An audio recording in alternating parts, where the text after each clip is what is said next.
প্রচুর জুলুম, মানে দুর্বল পাইলেই জুলুম করতে চাচ্ছি আমরা। যদি দেখি ও আমার চেয়ে একটু দুর্বল, আমি জুলুম না করলে পেটের ভাত হজম হচ্ছে না, মনে করি যে আমি জিতে গেলাম। আরে ভাই, কাল কিয়ামতের মাঠে কি হবে আপনার আমার অবস্থা? কাল কিয়ামতের মাঠে কি হবে অবস্থা? নবী সাল্লাল্লাহু আলাইহি ওয়াসাল্লামের কথা কি মিথ্যা? তিনি বলছেন কিয়ামতের মাঠে বহু মানুষ উঠবে উহুদ পাহাড়ের সমান নেকি নিয়ে। একেবারে উহুদ পাহাড় দেখছেন আপনারা কেউ? অনলাইনে দেখে নেন, বিশাল পাহাড়। জানাজার নামাজে শরীক হইলে 1 কেরাত নেকি হয়। 1 কেরাত মানে 1 উহুদ পাহাড় সমান। আর মাটি দিয়ে আসলে আরেক কেরাত নেকি হয়, মানে আরেকটা উহুদ পাহাড়ের সমান। উহুদ পাহাড়ের সমান আরো উঁচু উঁচু নামাজের নেকি, যাকাতের নেকি, হজের নেকি, ওমরার নেকি নিয়ে উঠবে বহু মানুষ। আমরাই হয়তো বা তারা, আল্লাহ পাক আমাদেরকে মাফ করুন। ওঠার পরে বহু মানুষ সামনে দাঁড়ায় থাকবে। কাউকে গালি দিছে, কাউকে অন্যায়ভাবে মারছে, কাউকে রিমান্ডে নিয়ে একেবারে পেদানি দিছে, নির্দোষ ছিল। কারো নামে মিথ্যা মামলা দিছে, কারো নামে অপবাদ ছড়াইছে। বেচারা ভালো ছিল, সৎ ছিল, অপবাদ ছড়াই দিছে। কারো নামে ধরেন যে কারো গীবত করছে, কারো টাকা নিয়ে টাকা দেয় নাই, হ্যাঁ, কারো জমি আত্মসাৎ করে খাইছে, ভূমিদস্যু ছিল। মানে মানুষের সাথে জড়িত পাপ ছিল। কি ছিল? অন্যের সাথে জড়িত, মানে অন্যের হক নষ্ট করছে আর কি, অন্যের। এখন আল্লাহ পাক বলবেন যে তোমার ঋণ এখন শোধ করো। ওই দিন তো ঋণ শোধ করার কোনো বুদ্ধি আছে? বুদ্ধি নেই। এখন কি পদ্ধতি? ফেরেশতাদেরকে বলা হবে এই ব্যক্তির আমলনামায় যে নেকিগুলো আছে, নামাজের নেকি, রোজার নেকি, হজের নেকি, যাকাতের নেকি, এইগুলা দিয়ে ওদের আমলনামা ভর্তি করো যারা পাওনাদার দাঁড়ায় আছে। ভর্তি করতে করতে করতে করতে এক সময় দেখা যাবে এই ব্যক্তির আমলনামা ফাঁকা হয়ে যাবে। তখন কি হবে? ফেরেশতাদেরকে বলা হবে ওই যে যারা ভুক্তভোগী ওদের আমলনামা থেকে গোনাহ নিয়ে এই ব্যক্তির আমলনামায় ঢাল। নাউযুবিল্লাহ। এরপরে ওই ব্যক্তিগুলো দেখা যাবে জান্নাতে চলে গেছে, মাজলুম ছিল পৃথিবীতে, ওই দিন সফল হয়ে গেছে, জান্নাতে চলে গেছে। এবারটা দুনিয়া জালেম ছিল, এই জাহান্নামে চলে গেছে। নাউযুবিল্লাহ। আল্লাহ পাক আমাদেরকে এরকম মানুষের হক নষ্ট করা থেকে হেফাজত করে না। ভাই, মানুষের হক নষ্ট করতে যায় না। নিজে আমল তো এমনি কম, ভাঙাচুরা ইমান, মুনাফিকের মতো বসবাস করতেছি। এখন তো আমরা মুনাফিকের মতো বসবাস করতেছি এই দুনিয়াতে। এখন যারা আমার মনে হয় মন থেকে ইমানের দাবি করতে পারে শক্তভাবে যে হ্যাঁ আমরা ইমানদার, এরা হচ্ছে গাজ্জার ওই মুজাহিদ ভাইরা। বুঝেন না এই কথা? তারা মনে হয় দাবি করতে পারে যে হ্যাঁ আমরা ইমানদার। আমরা তো নেফাকির উপরে আছি এখন, আমরা তো স্বীকৃতি দিতে পারতেছি না, এখনো সত্যকে স্বীকৃতিও দিতে পারি না। বরং আমরা মানচিত্র থেকে ফিলিস্তিনের মানচিত্র উঠাই দিলাম, দিয়ে যারা জালেম ওদেরটা প্রতিষ্ঠা করলাম। ওইটাও পাঠ্যপুস্তকে আসছে। আপনারা তো শুধু একটাই শুনে বসে আছেন, একটাই শুনে আছেন না আপনারা? শরীফ শরীফা তো আছেই, এইটার একটা ইস্যু ছিল। আল্লাহ পাক আমাদেরকে চোখ খুলুন, আল্লাহ পাক আমাদের চোখ খোলার তৌফিক দান করেন। আর ভাই, বাইরের চোখ তো সবারই খোলা, ভিতরের চোখটা খোলার তৌফিক দান করেন। আমি অনেক ভিতরে চলে আসছি, বুঝাতে চাচ্ছিলাম যে এই বিশ্বে এখন আল্লাহ পাককে সার্বভৌম ক্ষমতার অধিকারী মানা হচ্ছে না। এটা হচ্ছে বৈশ্বিক শিরক।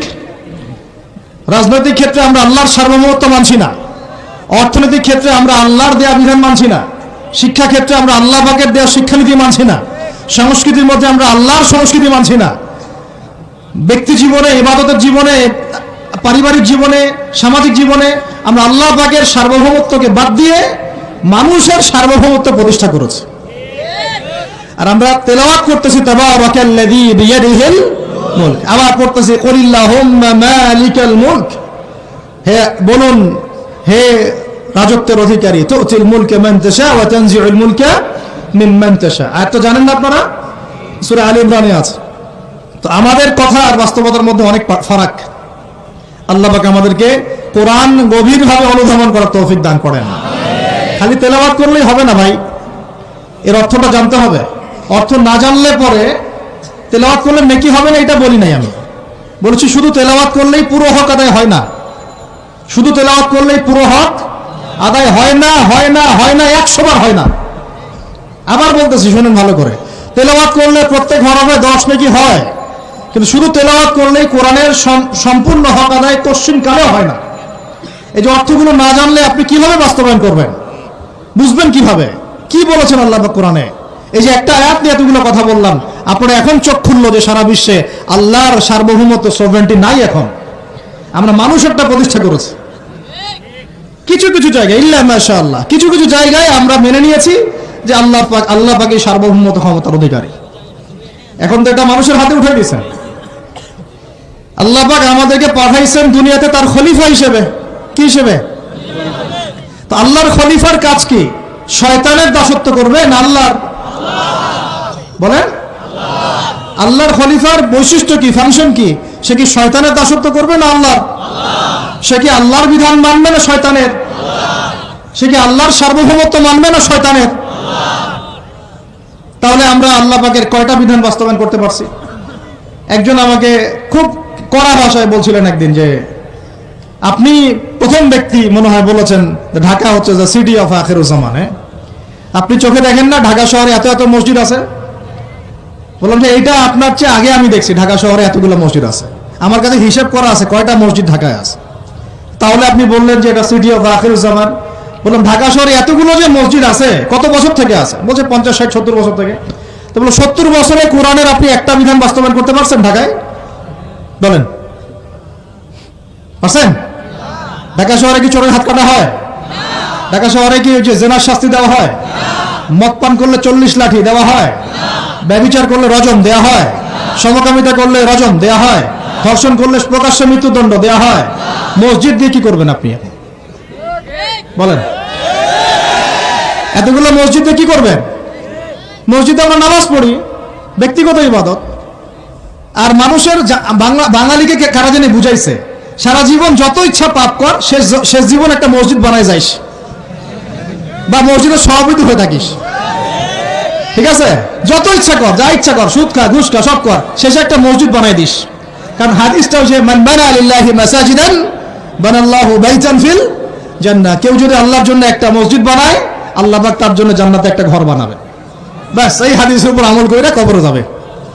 আর সারা জীবন যে আমি মাশাআল্লাহ নাউজুবিল্লাহ আল্লাহর কোনো বিধানই মানলাম না, না নামাজ, না যাকাত, না সাদাকা, না এই যে কোরআন এর হক আদায় করা, না আমর বিল মারুফ, না নাহি আনিল মুনকার, না ইকামাতুদ দ্বীন, ইত্যাদি ইত্যাদি। অনেক অনেক গভীর ভাই, আলোচনাও গভীর, পরিবেশও অনেক গভীর, অন্ধকারও অনেক গভীর। আর এই কোরআন তো ভাই সবারই বাসায় আছে, কেন মানতে চান না? এত কেন ভনিতা কোরআনের সাথে? আর বাঁচবই বা কতদিন আমরা? সর্বোচ্চ 100 বছর। ভাই সবাইকেই তো একা একা আল্লাহর সামনে দাঁড়াইতে হবে, তাহলে এত ভনিতা কিসের? এত নেফাকি কেন? এত অস্বীকৃতি কেন? ইসলাম নিয়ে এত অ্যালার্জি কেন? আল্লাহ রসুল এবং ইসলামের নাম শুনলে গা জ্বলে কেন? কোরআন সুন্নাহর বিধানের কথা শুনলে কেন মনে হয় যে বাঁকা চোখে তাকান কেন? না জানি আবার কি বলতেছে, কোন জঙ্গি আসলো, কোন সন্ত্রাসী আসলো, এগুলো কি শুরু করছেন? এটা কোরআনের কথা, হাদিসের কথা, আল্লাহর কথা, রসুলের কথা। এখানে এইসব শব্দ প্রয়োগ করেন কেন? কবরে কি আমরা যাবো, আপনারা যাবেন না? আপনাদেরকে হিসাব দেওয়া লাগবে না? কি মনে করতেছেন আপনারা? আর এই উম্মার বিজয়ের জন্য কি শুধু আমাদের একার দায়িত্ব না, সবার দায়িত্ব আছে? সবাই মিলে তো শক্ত হাতে একটা হাতল ধরলে না ইসলাম বিজয় হবে। তো আল্লাহ পাক যে ক্ষমতা যাদেরকে দিয়েছেন, কেন আপনারা বুঝতে চেষ্টা করেন না যে আল্লাহ রাব্বুল আলামিনের কাছেই সর্বভৌম ক্ষমতা, তার বিধান বাস্তবায়ন করেন, আল্লাহ পাক আপনাদেরকে আরো শক্তিশালী করবে ইনশাআল্লাহ। যদি না করেন তাহলে শোনেন, একটা সময় পর্যন্ত আল্লাহ পাক ছাড় দেন। এটা ইতিহাস। নমরুদ একটা লম্বা সময় ছাড় পাইছে, ফিরআউন আরো লম্বা একটা সময় ছাড় পাইছে, আদ জাতি, সামুদ, আসহাবুল আইকা, মাদিয়ান, লূত, কত যে কম চলে গেছে হিসাব নাই। ইতিহাসটা খালি পড়বেন কোরআনের, কত যে কম পৃথিবী থেকে চলে গেছে এরই হিসাব নাই। আল্লাহ পাক জানাইছেন অল্প কিছু, বাকি কিছু জানানো নাই আল্লাহ পাক আমাদেরকে। আল্লাহ পাক জানানি নাই অনেক কিছু আমাদেরকে, যেগুলো আমাদের দরকার সেগুলো জানাইছেন কিছু কিছু। তো কেউ কি টিকতে পারছিল? কেউ কি আল্লাহর বিধানের বাইরে গিয়ে চলতে পারছে? দুনিয়া টিকতে পারছে? কেউ কি চিরস্থায়ী ছিল? কোন নবীও তো চিরস্থায়ী ছিল না। তাহলে কিসের পিছনে ছুটতেছেন? আল্লাহ পাক আমাদের সবাইকে কথাগুলো বোঝার তৌফিক দান করেন। ব্যক্তি জীবন থেকে শুরু করে এক সর্বোচ্চ লেভেল পর্যন্ত কোরআন, হাদিস